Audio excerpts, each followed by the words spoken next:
अरे भैया और बताओ क्या हाल चाल रहा। बढ़िया हो भैया।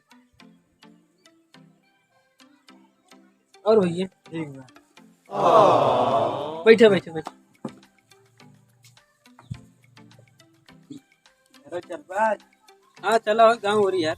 हाँ हाँ एक जने और आओ तने फोन लगा रहे कहाँ भी आओ कि भैया मिल मुलाकात करें तो ठीक बाबा। चला। आओ तब तक समय चली। आज होली है, चल बिजनेस मिल गया कहीं।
No, no, no, no.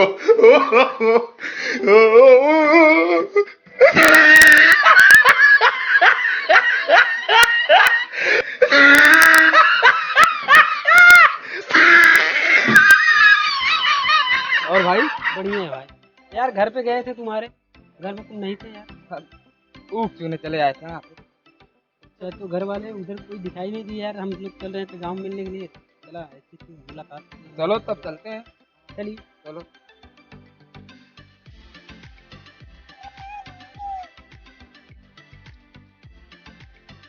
आई आओ तो हमारे दोस्त आए हैं मिलने।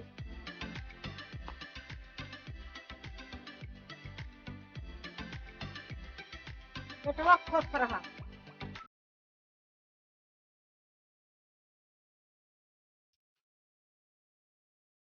ये भाई मिले। पुष्पा पुष्पराज के घर। अरे भाई माँ तो आज मिल तो लो। पुष्पा पुष्पराज के घर नहीं भाई No, no, no. नहीं। चल हाँ।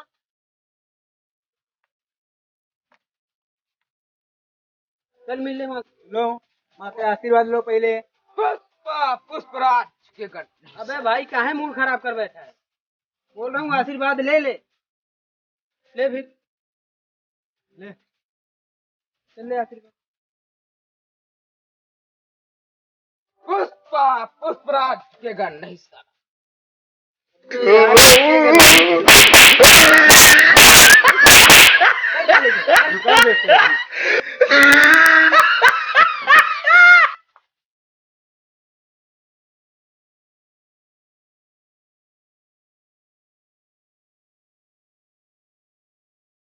घरे से भाग गया या भैया जू बचते हमारा बैठा रही तो मार के।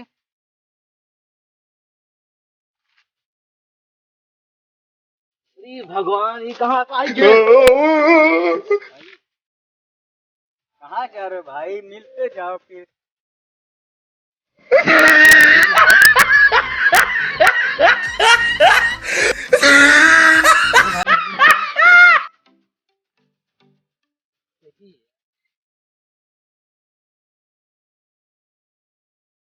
उसको मिल लो यार। पुष्पा पुष्पराज के घर। अबे त्योहार है, अबे मिलने त्योहार के लिए मिलने बोल रहे हैं बाबू। भाई। मिल ले।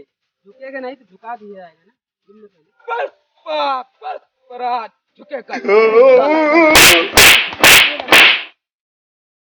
अब झुकेगा। नहीं नहीं नहीं। अबे भाई यार पागल है, चल साथ में चलो चलते हैं। चलो। तेरी झलक शर्फी श्रीवल्ली नैना मदक बर्फी, तेरी झलक शर्फी श्रीवल्ली बातें करे दो हल्फी। बहुत खेल है, चलो कुछ प्रोग्राम नाचे वाला हो हाँ जाए। यार टाइम हो बैठो ना टाइम हो गया। शाम हाँ चलो चलो चलो। ए बूढ़ी है तनी सुना ना है सब जमन की लगवावत है तो तनी हमारे मन करता कि तनी लगा ली रे। ऐसे ना बोला। न देख न जवान की जंग देख के मन कंचन जा।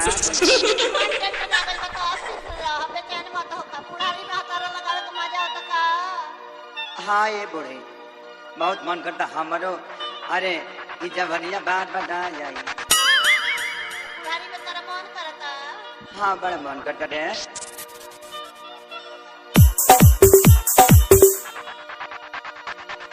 कहता बुढ़वा अपना बुढ़िया से ए टेंगारी भैया ददन भाई हो कहतिया ए ही ना बुढ़ा जाबू तो हम केंग जियब तहरा बिना।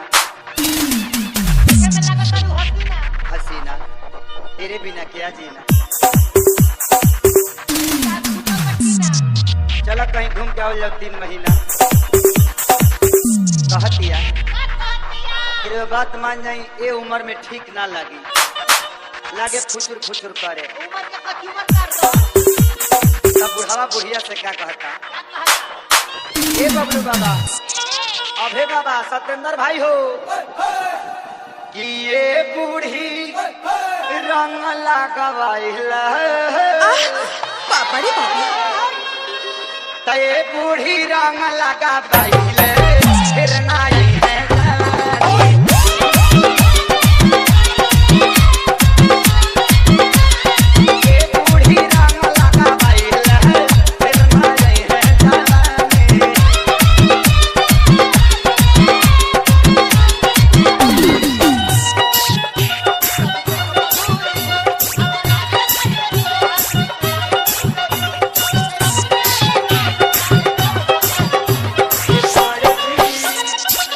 हरिओम बसंतपुर।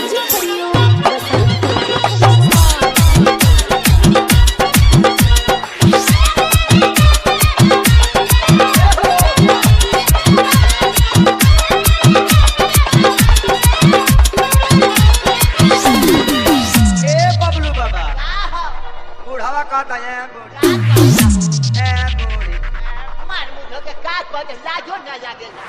लाज काहे लगी रे।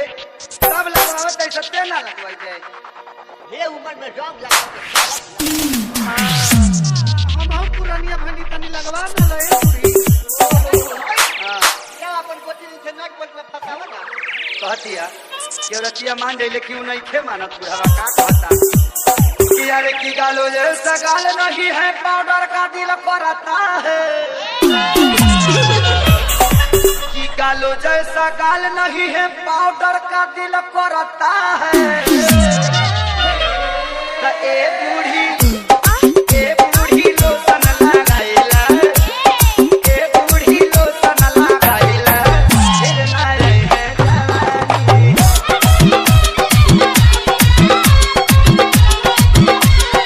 ए बूढ़ी रंग लगाइला फिर ना रहे जवानी।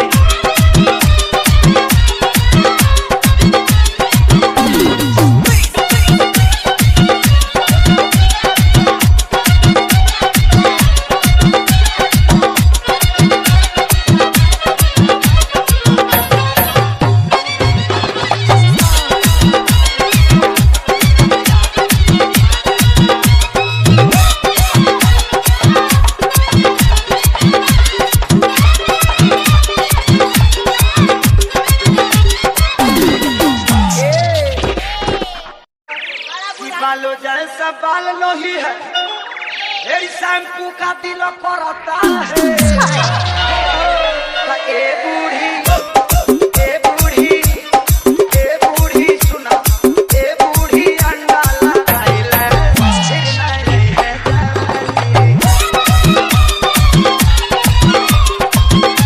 ए बूढ़ी अंडा लगाइले फिर नहीं है जवानी।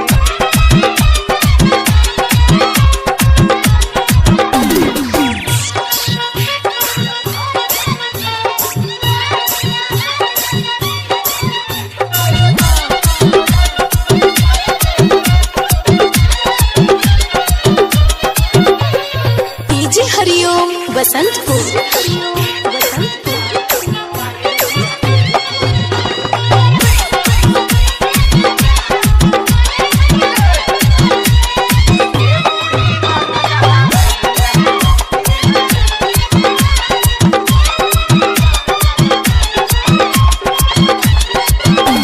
ये कौन बाबा बुढ़ावा कहते है बूढ़ी बूढ़ी हो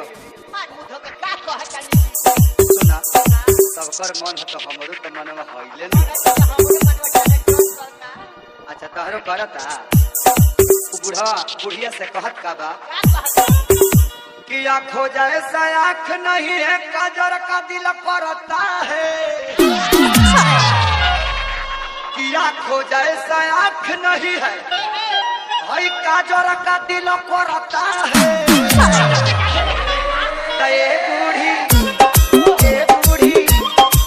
बूढ़ी परीक्षा लगाइले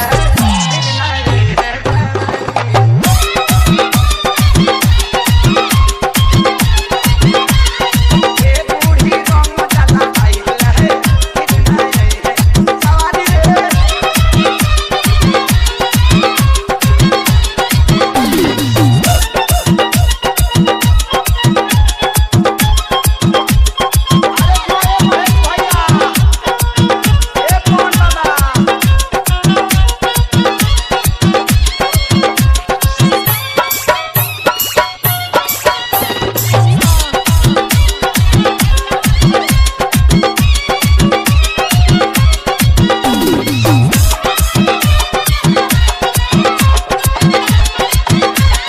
डीजे हरिओम बसंतपुर।